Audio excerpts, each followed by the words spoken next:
ഇരിഞ്ഞാലക്കുട രൂപതയിൽ Kodakara ഫൊറോനയിലാണ് കൊടുങ്ങ saint Sebastian's ദേവാലയം സ്ഥിതി ചെയ്യുന്നത്. ക്രിസ്മസ് കാലം കൊടുങ്ങക്കാർക്കെല്ലാം ഒരു ഉത്സവ കാലമാണ്. കഴിഞ്ഞ 2 വർഷങ്ങളായി കൊടുങ്ങ ഇടവകയിൽ പുൽക്കൂട് വിസ്മയം തീർത്തിരുന്നു. 2023-ലും 2024-ലും ഒരുപക്ഷേ കേരളത്തിലെ ഏറ്റവും വലിയ പുൽക്കൂട് നിർമ്മിച്ചതും കൊടുങ്ങ പള്ളിയിലായിരിക്കണം. ക്രിസ്മസ് രാവായ 24-ാം തീയതി മുതൽ ആയിരക്കണക്കിന് ആളുകളാണ് ഇവിടെ പുൽക്കൂട് കാണുവാനും മറ്റ് അലങ്കാരങ്ങൾ ആസ്വദിക്കുവാനും ദേവാലയത്തിൽ വന്ന് പ്രാർത്ഥിക്കുവാനും എത്തിച്ചേരുന്നത്.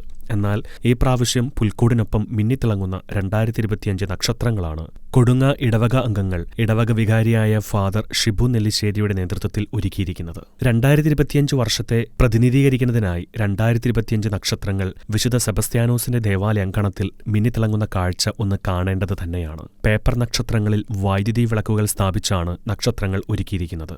മാനവകുലത്തിന്റെ രക്ഷയ്ക്കായി പുൽക്കൂട്ടിൽ പിറന്ന ഉണ്ണിയേശുവിനോടുള്ള അഗാധമായ സ്നേഹം കൊണ്ടാണ് ഇടവക വികാരി ഷിബു നെല്ലിശ്ശേരിയുടെ പ്രചോദനം ഉൾക്കൊണ്ട് ഇടവകാംഗങ്ങൾ നക്ഷത്രങ്ങളും പുൽക്കൂടും കരോളുമെല്ലാം ഒരുക്കുന്നത്. എൻ്റെ ജീവിതത്തിലെ ഏറ്റവും വലിയ പെരുന്നാള് ഈശോ നമുക്ക് വേണ്ടി ജനിച്ചതിൻ്റെ ഓർമ്മ തിരുനാളാണ്. അതുകൊണ്ട് ക്രിസ്മസ് ആണ്. ഞാൻ അച്ഛനായ അന്ന് തുടങ്ങിയിട്ട് 19 വർഷമായി. ഒറ്റ വർഷം പോലും മുടങ്ങാതെ മനോഹരമായിട്ടുള്ള പുൽക്കൂട് ഒരുക്കാനായിട്ട് പരിശ്രമിക്കാറുണ്ട്. അതിൽ ഞാൻ ഏറ്റവും സ്റ്റാർട്ട് ചെയ്തത് പോട്ടപ്പള്ളിയിൽ നിന്നാണ് കുറച്ചുകൂടി നല്ല രീതിയിൽ പുൽക്കൂട് തുടങ്ങാനായിട്ട്.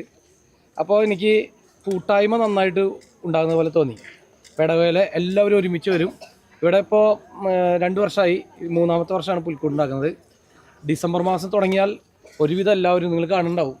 ഇവരെല്ലാവരും 10-11 മണി വരെ, 11 മണി, 12 മണി, 1 മണിയൊക്കെ വരെ ഇവിടെ തന്നെയാണ്, പള്ളിയിൽ തന്നെയാണ്. ഒരു ഉത്സവമാണ് ഈ ക്രിസ്മസിൻ്റെ കാലഘട്ടം. അതോടൊപ്പം ഇവിടെ വലിയൊരു പുൽക്കൂടുമുണ്ട്. യൂണിറ്റ് അടിസ്ഥാനത്തിൽ പുൽക്കൂട് ക്രമീകരണങ്ങൾ ഭംഗിയായി തന്നെ നിർവഹിച്ചിട്ടുണ്ട്. അതേസമയം എടുത്തു പറയേണ്ട മറ്റൊരു കാര്യമാണ് കൊടുങ്ങ പള്ളിയിലെ കരോൾ സംഘയാത്ര. ഇടവകയിലെ കുട്ടികളും യുവതി യുവാക്കളും അമ്മമാരും അപ്പച്ചമാരുമെല്ലാം പങ്കെടുക്കുന്ന ഗംഭീരമായ ഘോഷയാത്ര.